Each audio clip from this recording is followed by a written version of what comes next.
Hello, bachcho, let's read the question. In each of the following questions, a statement of assertion A is followed by corresponding statement of reason R. Of the statement, mark the correct answer as A. If both A and R are true and R is the correct explanation of A. B. If both A and R are true but R is not the correct explanation of A. C. If A is true but R is false. D if A is false but R is true. Question में बोला गया कि हमें यहाँ पे दो statement दिए हैं, एक एजर्शन और दूसरा रीजन। हमें दोनों स्टेटमेंट्स को रीड करना और मार्क करना है करेक्ट आंसर को। ए आंसर होगा अगर एजर्शन रीजन दोनों ट्रू है और जो रीजन है वो करेक्ट एक्सप्लेन कर रहा है एजर्शन को। बी आंसर होगा अगर एजर्शन रीजन दोनों ट्रू है लेकिन जो रीजन है वो करेक्ट एक्सप्लेन नहीं कर रहा है एजर्शन को। सी आंसर होगा अगर एजर्शन ट्रू है लेकिन जो रीजन है वो फॉल्स है। डी आंसर होगा अगर एजर्शन फॉल्स है लेकिन रीजन है वो ट्रू है। तो हम देखते हैं क्वेश्चन का यहाँ पे एजर्शन क्या है। एजर्शन ए, ग्रीन मफलर्स और belt vegetation aims to reduce noise pollution but also reduce air pollution.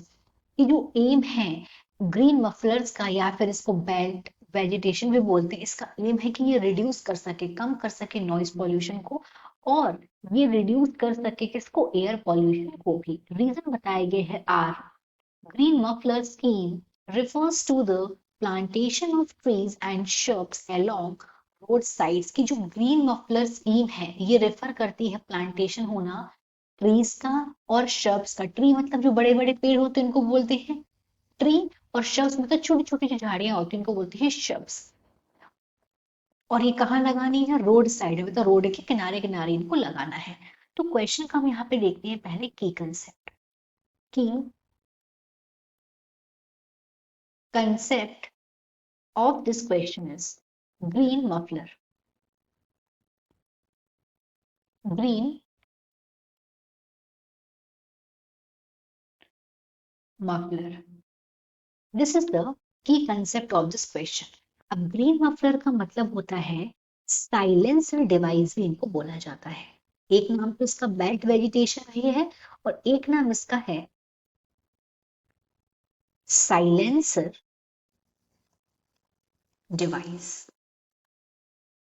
ये एक ऐसी डिवाइस है जो नॉइस को कंट्रोल करने में हेल्प करती है। मतलब किस तरीके से जो साउंड प्रोड्यूस होता है व्हीकल्स से उनको ये रिड्यूस करने में हेल्प करती है। और अब क्या होगा, अगर सड़क के किनारे किनारे बहुत सारे पेड़ लगा दिए जाएंगे तो ये जो ग्रीन वफलर्स हैं इसमें क्या हो रहा है, यहाँ पे प्लांटेशन किया जा रहा है।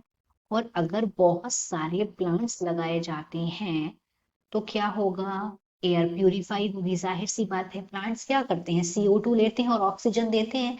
तो इस तरीके से ये एयर प्यूरिफाई का भी काम कर रहा है, प्यूरिफाई का भी काम कर रहा है।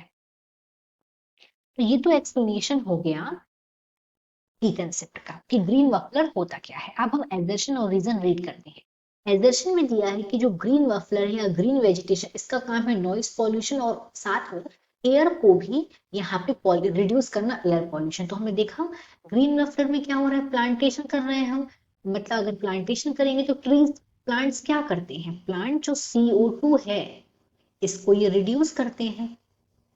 और अगर CO2 रिड्यूस करते हैं और ऑक्सीजन ऐड करते हैं इस तरीके से एयर क्या होगी, प्यूरिफाई होगी, एयर प्यूरिफाई होगी। मतलब ये क्या कर रहा है, रिड्यूस कर रहा है एयर पॉल्यूशन को। साथ में ये साइलेंसर डिवाइस भी है, ये भी हमने अपने की कंसेप्ट में देखा। तो इस तरीके से जो एजर्शन है this is absolutely true, correct है ये। अब हम आते हैं रीजन पे। रीजन में बोला गया है कि जो ग्रीन बफर स्कीम है यहाँ पे क्या हो रहा है, प्लांटेशन किया जा रहा है ट्री का और शब्स का रोड के किनारे किनारे। Yes this is right. यहाँ पे प्लांटेशन कहाँ किया जा रहा है, along the road side इसका प्लांटेशन किया जा रहा है। तो यहाँ पे रीजन भी ट्रू है लेकिन रीजन ने और एजर्शन जो रीजन है यहाँ पे करेक्ट एक्सप्लेन नहीं कर रहा है एजर्शन को कि किस तरीके से जो ग्रीन मफलर है वो रिड्यूस कर रहा है एयर पॉल्यूशन। यहाँ पे ये भी एक्सप्लेन नहीं किया गया किस तरीके से नॉइस पॉल्यूशन को रिड्यूस कर रहा है, ये भी नहीं एक्सप्लेन किया गया है। तो ये करेक्ट एक्सप्लेनेशन नहीं होगा। यहाँ पे हमने देखा कि जो ग्रीन मफलर है वो एयर को कैसे प्यूरिफाई कर रहा है, प्लस ये नॉइस पॉल्यूशन को कैसे रिड्यूस कर रहा है, हमने ये दोनों चीजें देखी। बट यहाँ पे जो रीजन है ये बस ये बता रहा है कि ग्रीन मफलर का मतलब क्या होता है, ये एजर्शन को करेक्टली एक्सप्लेन नहीं कर रहा है। तो यहाँ पे राइट आंसर हमारा हो जाएगा B. So the final answer of this question is B. If both A and R are true, but R is not the correct explanation of A. Hope you understood it well. Best of luck.